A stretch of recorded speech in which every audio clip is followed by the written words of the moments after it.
Okay, once I've got the drawing down onto the canvas, I'm going to give the entire thing a coat of transparent yellow or transparent orange as an imprimatura or a coloured ground that I'm going to paint on top of. So I'll just dry that off quickly. And then once that's dry, I'll then get a smaller brush and start putting in some of those relevant little details that I really want to keep and make sure that they are correct and accurate. And these are mainly the eye, the nose and the mouth and ears, because those are the most important parts of any animal or any portrait that you're doing. So also this is going to be a very impressionist and even abstract painting, but I want to keep certain little detailed areas to those areas areas of importance, like the eye, ears, nose and mouth. So they're going to have a little bit of realistic detail, mainly in the eye and the nose area. And the rest is going to be very, very impressionistic, and the background is going to be very abstract. And I'll show you how to do that as we go along. So I'm just putting in some lights now. I put some of the darkest tones in first. Now I'm using some white to just put in those very light areas. And with a little bit of raw umber and white, I can put in some of these neutral grey tones in the ears and in the face, just certain little areas like that. Now I'll get my larger brush now, my 1-inch flat bristle brush, and put in the basic tones of the background. And I want the animal to really stand out here, so it's going to be quite a light background. I'm thinking all the time about dark against light to make that animal stand out. So this flat brush is a wonderful, wonderful tool to use, a wonderful brush to use. It'll do so much, and I can do almost an entire painting just with this brush. It's wonderful for doing Impressionist style. And I've left links below, in the description below, for if you want to buy this and any of the other tools and paints that I use. If you use the links below, then you will be helping to support me and my channel and helping me to keep bringing you these videos. A little bit of Payne's grey added into that white now to give a bluish grey tone to the upper part of that background. Now you'll notice I'm not going to be using any blue in this painting at all. The Payne's grey and white is what's going to create the blue. Because I'm putting these warm colours in, then that Payne's grey and white will look like blue, because it's against those warm colours.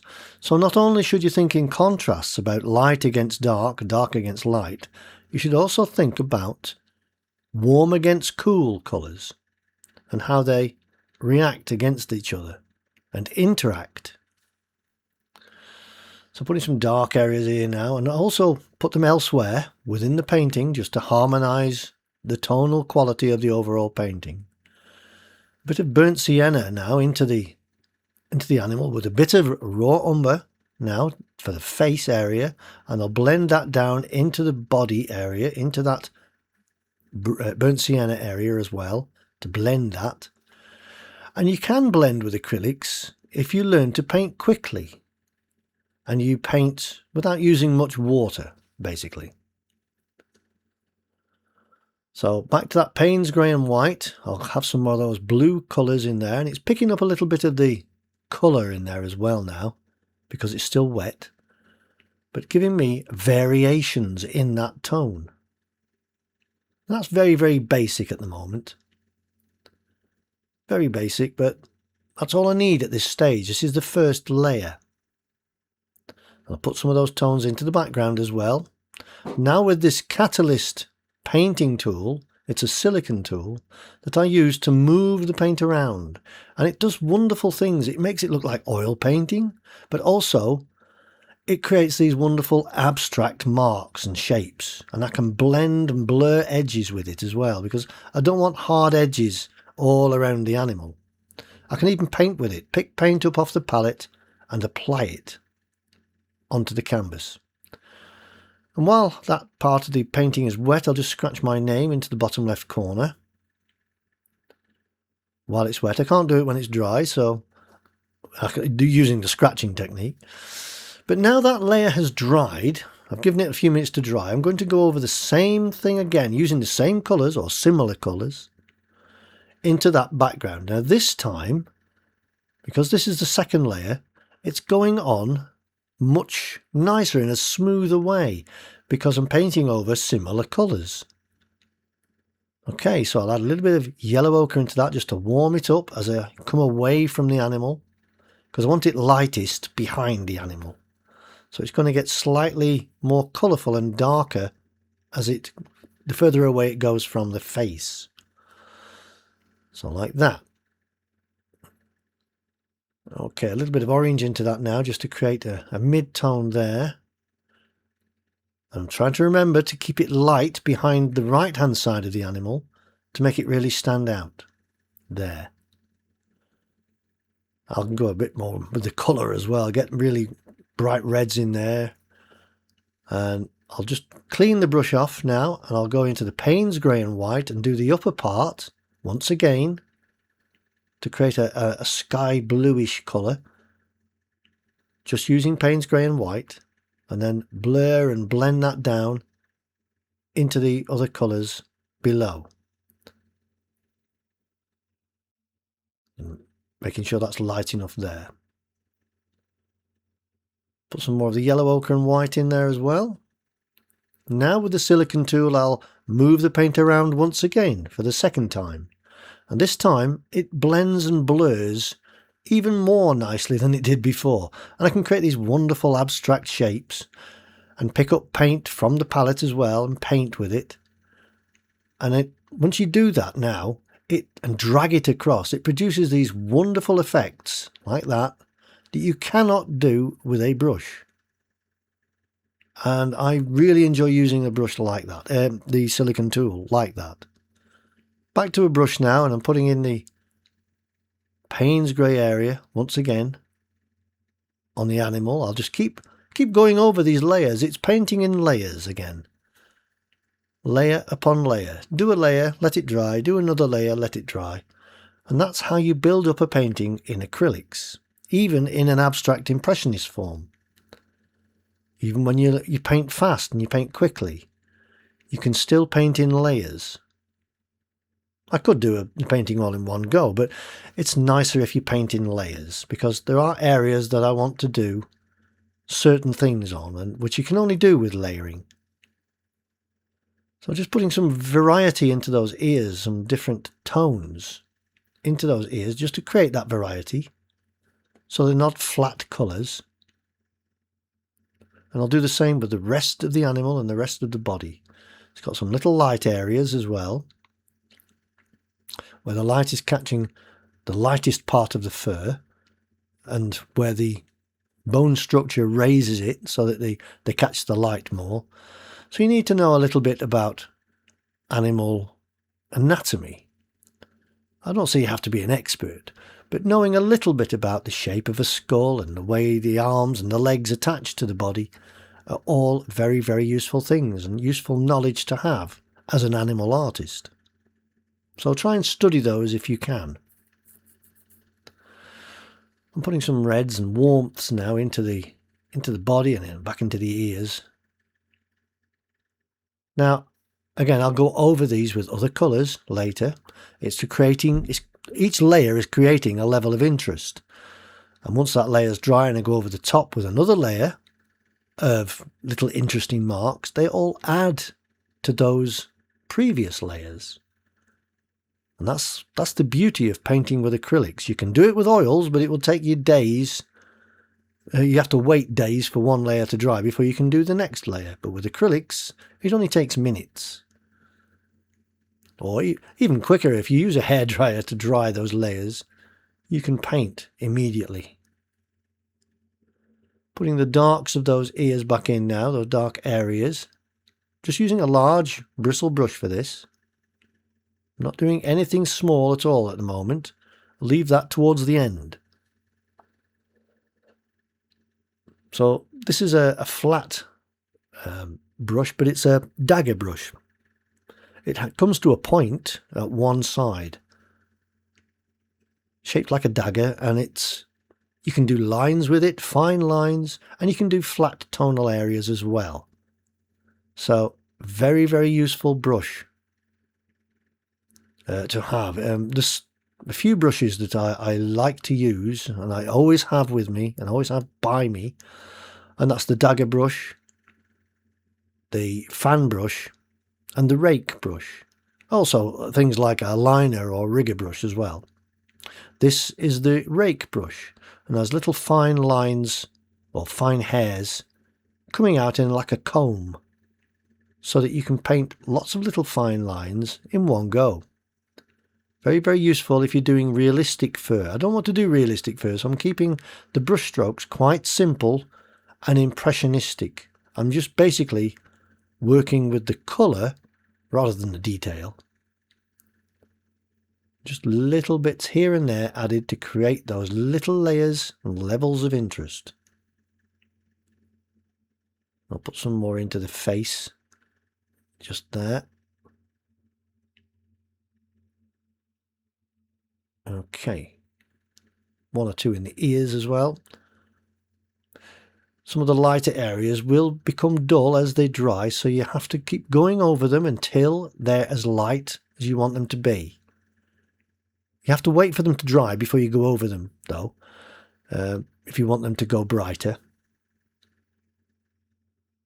So a couple of those little light areas. There's a little light on the shoulder there. I want to be really quite bright.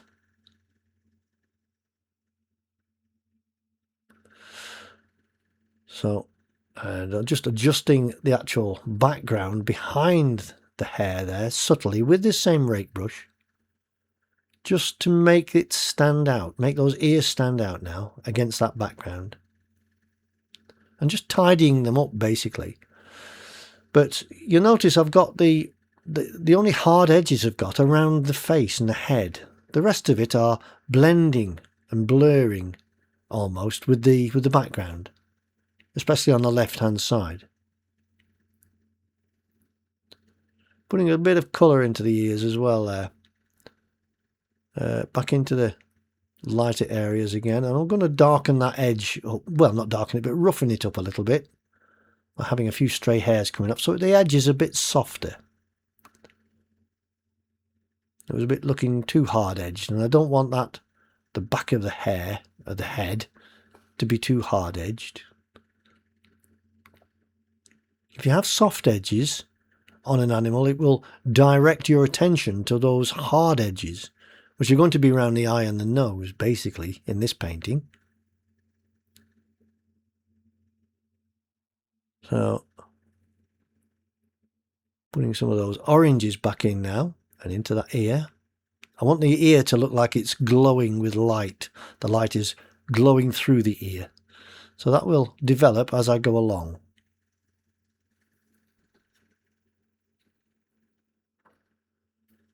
Okay, putting some colour into the body as well. A little bit of colour in there. And I can use this dark grey to go back into there while that paint's wet and it's blending and blurring with that warm paint that's there. And the same with the face as well. This is why you should learn to paint fast with acrylics, so that you can blur and blend things. Putting those lights back in once again because they've dulled down a little bit. And that's probably about the third time I've done that. And it takes about 3 or 4 coats, you might say, before they stay as bright as I would like them to be. But you could do more. You could do less if you're quite happy with them being not quite as bright. Well, that's just the nature of paints. Even oil paints will do it to a certain extent. They will dull as they dry. Oil paints don't tend to dull as much as acrylics, but most of them will. So getting those darks in those ears once again to make them really stand out against that background. Like that. Just using the rake brush for this. I'm not using a fine brush again. I'm still not going to that yet. I'll do that shortly, but not just yet.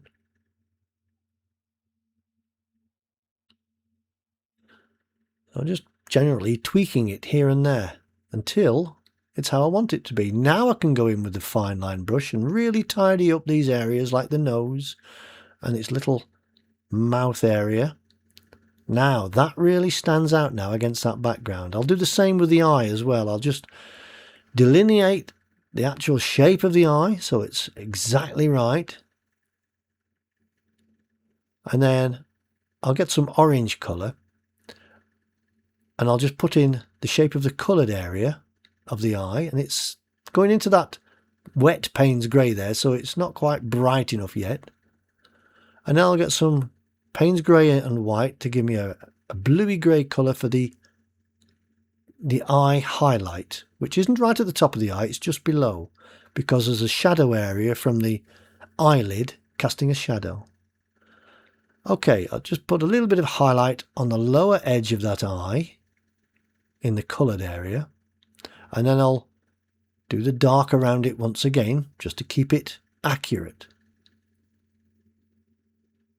Like that. Now with a little bit of pure white, I'll just add a few little highlights like the top of the eye now. Now that eye comes alive, and I'll do the same around the edge of the eye. That lower eyelid needs a couple of little highlights on it, and it suddenly comes alive and looks three-dimensional. Again, a little light in the lower part of the eye there. And I'll just lighten up that ear once again.